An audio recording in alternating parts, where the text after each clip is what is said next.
नमस्ते सदावत्सले मातृभूमि। ले जा रहे हैं योगी आदित्यनाथ जी के चुनाव की, और इसके साथ साथ उत्तर प्रदेश मध्य प्रदेश में क्या गतिविधियां इस समय चुनाव के समय चल रही हैं। ख़ासतौर से उत्तर प्रदेश में किस प्रकार से अपोजिशन जो ये आस लगाए बैठा है कि शायद सरकार बदल जाए, हालांकि उनको भी उम्मीद थोड़ी कम ही लग रही है, लेकिन फिर भी उनको ये उम्मीद थोड़ी बहुत जग रही है, लोगों को जग रही है। ख़ासतौर से आगरा, मेरठ या अलीगढ़ में, इन जगहों पर या कानपुर में, इन जगहों पर कुछ लोगों को जो विशेष संप्रदाय के हैं उनको ये लग रहा है कि सरकार बदल रही है, और सरकार के बदलते ही उनको क्या क्या एक्शन लेने हैं। 5 वर्ष से बैठा हुआ जमा हुआ खून कैसे खौलकर बाहर आएगा और कैसे लोगों को परेशान करेगा। मैं अब अंतिम चरण, चुनाव अंतिम चरण में है। मैंने आपको पहले चरण, तीसरे चरण के चुनाव के बाद भी एक विशेष प्रकार का जो मेरा ऑब्जर्वेशन था वो ऑब्जर्वेशन आपको बताया था। उसी संदर्भ में अब ये लग रहा है कि चुनाव पूर्ण रूप से पलट गया है। मैं व्यक्तिगत रूप से कुछ जगहों पर घूमा, ख़ास तौर से उन कॉन्स्टिट्यूएंसीज़ में जिन कॉन्स्टिट्यूएंसीज़ में ये लग रहा था कि नहीं, समाजवादी पार्टी बहुत अच्छा कर रही है। मैं वहाँ पर घूमा तो कुछ लोगों से चर्चा हुई, मेरे व्यक्तिगत अनुभव हैं, इसलिए इसमें कोई इन्फॉर्मेशन का स्रोत नहीं है कि किससे इन्फॉर्मेशन किसी और ने बताया होगा। मैं आपको बताऊँ, मैं किसी के घर एवी मिलने गया, चाय पी और बात होने लगी। उन्होंने कहा कि मेरी पत्नी जो ग्रेजुएशन कर रही है और वो पोस्ट ग्रेजुएशन कर रही है, ग्रेजुएट हो चुकी है, ऐसे लोगों को जो ग्रेजुएट हैं और जो पोस्ट ग्रेजुएशन में हैं, ऐसे लोगों को 1 करोड़ से ज़्यादा मोबाइल, लैपटॉप और टैबलेट बांटे गए हैं उत्तर प्रदेश में। अब आप सोचिए कि 1 करोड़ मोबाइल, और वो भी उन्होंने मुझे मोबाइल दिखाया, उनकी पत्नी को मोबाइल मिला था, उन्होंने कोई आवेदन नहीं किया था। उनका कहना था कि मैं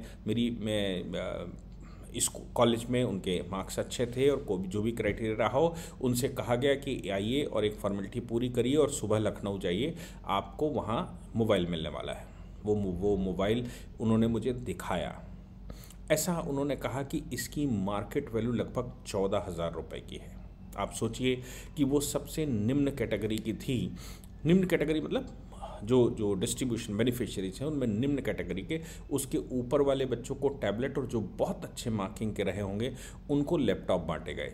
सरकार ने कोई घोषणा नहीं की थी, सरकार ने इससे पहले कोई वचन नहीं दिया था, और दिया भी होगा, चुनाव तो लोग मानकर चलते हैं वो चुनावी घोषणा रहती है, लेकिन सरकार ने 1 करोड़ लोगों को ऐसा किया। एक सज्जन के घर में गया तो उनकी पत्नी ने एक प्रकरण बताया। वो प्रकरण ये था कि उनकी पत्नी जिस लाइन में लगी थी, महिलाओं की लाइन थी, वोट डालने के लिए जा रही थी, आगे 3 मुस्लिम महिलाएं लगी थी। एक पुरुष आया, उसने उन महिलाओं से कहा कि तुम्हें मालूम है ना वोट कहाँ डालना है? महिलाओं ने कहा हाँ हाँ मुझे मालूम है, मुझे मालूम है कि मुझे साइकिल पर वोट डालना है। ऐसा महिलाओं ने उस पुरुष से कहा। इसके बाद एक महिला वोट डालने गई। वोट डालकर जब वो बाहर आ रही थी तो दूसरी महिला एंटर कर चुकी थी।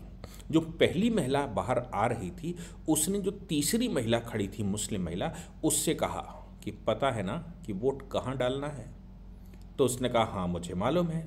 बोले तीसरे नंबर की बटन है। अब मैं उस कॉन्स्टिट्यूएंसी में तीसरे नंबर की बटन के बारे में पूछा तो उन्होंने कहा ये कमल के फूल की बटन है। यानी कि वो महिलाएं पुरुष से कुछ और कह रही थीं, लेकिन निश्चित रूप से वो फूल पर वोट डाल रही थी। अब वो जो पीछे महिला जिसने मुझे बताया, उसने कहा कि इसका मतलब है ये तीनों महिलाएं अपने पुरुषों से तो ये कह रही थी कि नहीं, हम समाजवादी पार्टी में वोट डाल रहे हैं, लेकिन ये तीनों की तीनों डालकर आई कमल के फूल पर।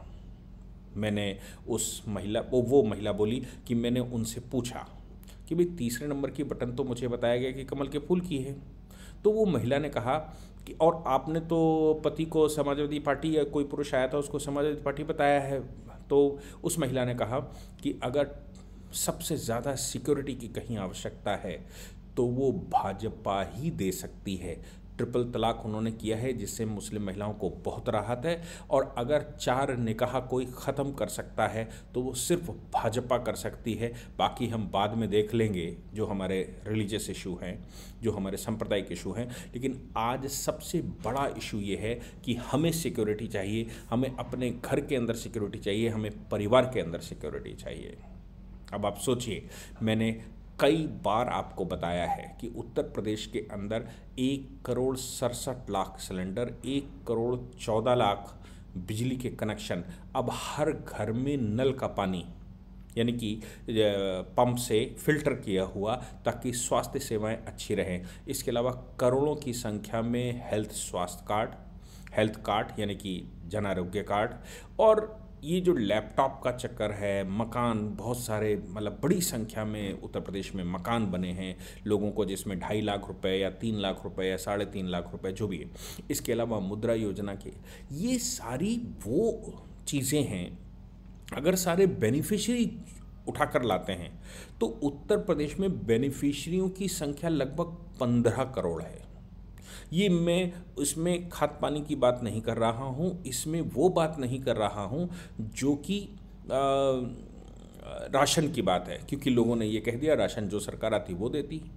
हालांकि इसमें बहुत बड़ा डाउट है, पहले तो राशन पूरा खाई जाते थे, ये राशन कैसे देते, ये भी बड़ा गंभीर प्रश्न है। लेकिन ये बात तय है कि लगभग 15 करोड़ लोग, राशन वाला सिस्टम हटा दीजिए, किसी न किसी माध्यम से बेनिफिशियरी रहे हैं। अगर इन 15 करोड़ लोगों में हम ये मान के चलें कि 5 करोड़ ऐसे होंगे जो दूसरी पार्टी के हैं, तो भी जो एहसान नहीं मानेंगे, जिनको व्यवस्थाएं नहीं चाहिए, जिनको रिलीजन सर पर चढ़ा हुआ है, और उन में भी मैं आपको बताऊं कि उत्तर प्रदेश के अंदर जो आबादी है 20% लगभग ऐसे लोगों के जिनके रिलीजन दिमाग पर चढ़ा हुआ है, उसमें से भी 20% जो आबादी है उसकी 10% महिलाएं हैं।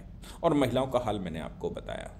अगर उन परसेंटेज में से 5% भी, यानी कि महिलाओं का पूरा 100% महिला उस संप्रदाय का वोट ना मिले, केवल 25%, 30%, 40% महिलाओं का 10 में से 4 महिलाओं का वोट भी मिला, और इधर जो बेनिफिशियरी हैं उनका वोट मिला, मैं कुछ पार्टिकुलर जातियां हैं जो अखिलेश यादव के साथ हुई उनको हटा दूं, मायावती का समर्थन आपने देखा कि मायावती का समर्थन हुआ ही है।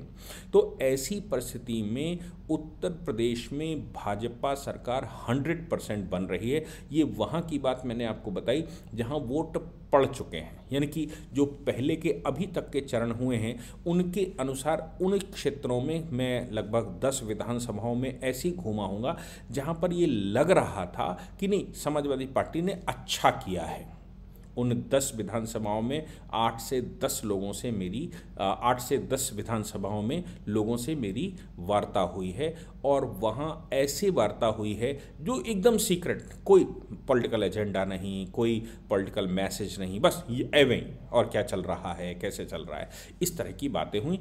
इन सर्वेयों से ये बिल्कुल 100% लगता है कि अब चुनाव समाप्त होते होते, अब तो चूंकि योगी आदित्यनाथ जी के गढ़ में चुनाव होना है, जहां कभी किसी की भी सरकार रही, चाहे मायावती की सरकार रही हो, चाहे समाजवादी पार्टी की सरकार रही हो, वहां प्रभाव योगी जी का ही रहा है।